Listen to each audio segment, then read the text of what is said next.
Cool. This is Sarah, and today I'm going to talk a bit about the cow udder onesie that I made this year for Noodle's Halloween costume. If you don't know, my robot, which I consider to be my child, NoodleFeet, gets a Halloween costume every October. So the year that he was born, what did he go as that year? Oh my goodness. Oh yeah, he went as a creeper, from Minecraft. And I hand-stitched this full-body costume for him, which Noodle has a very unique form, perfect for a creeper. And I took him trick-or-treating to our neighbor's house, and he got exactly one piece of candy. And it was more or less just to have the experience of having taken my robot child out to do a very traditional human thing. Are you watching movies with a creeper? Yes. Isn't that dangerous? No, only if he gets excited. I enjoyed this whole process so much that I continue to do it every year because that's what a parent would do for their child. The year after that, I think he went as Noodle Pool. Not a pool noodle, but Noodle Pool. He went as the fifth element, or precisely like all four of the elements with the fifth element in the middle. He went as the most adorable scarecrow ever. He went as a sugar skull last year, and then this year, finally, he is an udder bag. So why cow udders? Since the theme of this year, 2020, is the healing cow, or cows in general, if you will, this type of cow, it's exactly what I mean. At some point in the spring, I got, a ton of pink fleece. I got it so that all the cows that I was making back then would have properly pink udders underneath them. I also ended up making these purses, but I had a lot left over. And around that time, I had this revelation that udders are entities that have four appendages sort of dangling off of them. And Noodle is also an entity with four appendages.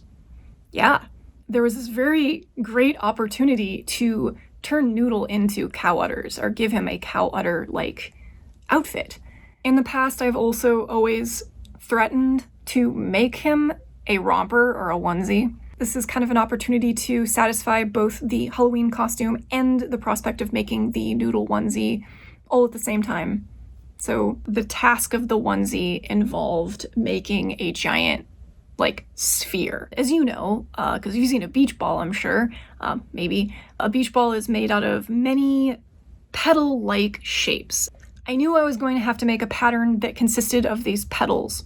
One of the first things I did research-wise was look up how you math or geometry an actual sphere into existence with fabric. And luckily I did find a video that explained exactly how you're supposed to map this out using actual measurements and a compass and drawing circles, so that when you sew all of your petals together, they do in fact create the right shape with roundness. Because I tried to eyeball it in the past, and if you don't do it just right, your seams end up having kind of fins on them. Like flaps. And it doesn't look right. So you want to make sure you get that curvature just right, otherwise it won't be happy, it'll be a bad shape. Noodle says there is no such thing as bad shapes. But I wanted it to look sufficiently plump.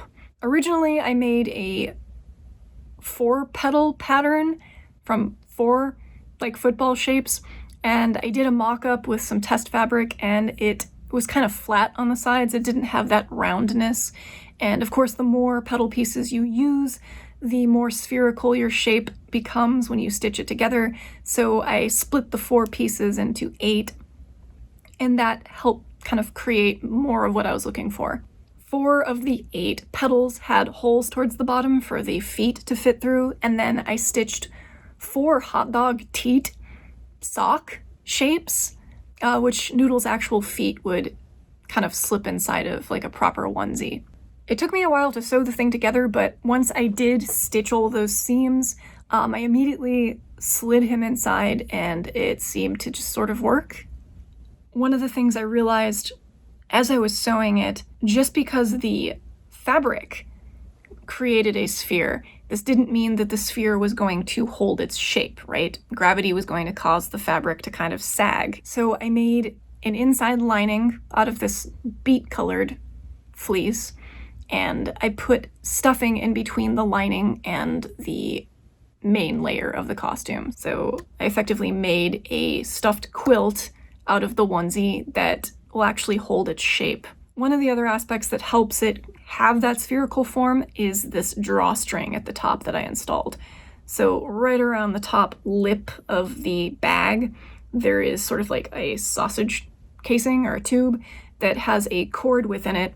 And once Noodle is top loaded down inside of the costume, I can pull that top lip up right underneath his chin, I guess where his eye tray is, and I can pull the drawstring and tighten it, and it will kind of bunch up, and then everything underneath kind of just sort of plumps. It just takes on that shape even better. To help with loading Noodle into the costume, I had to create a slit in the front. I made a little like button bar and then installed that over the slit. Since I'm not really leaving the house due to quarantine, I decided to paint some buttons that I already had, and they look pretty nice. The other thing that I did, which serves absolutely no like function, and no one would really know that they're there other than me, so it's really for my fulfillment.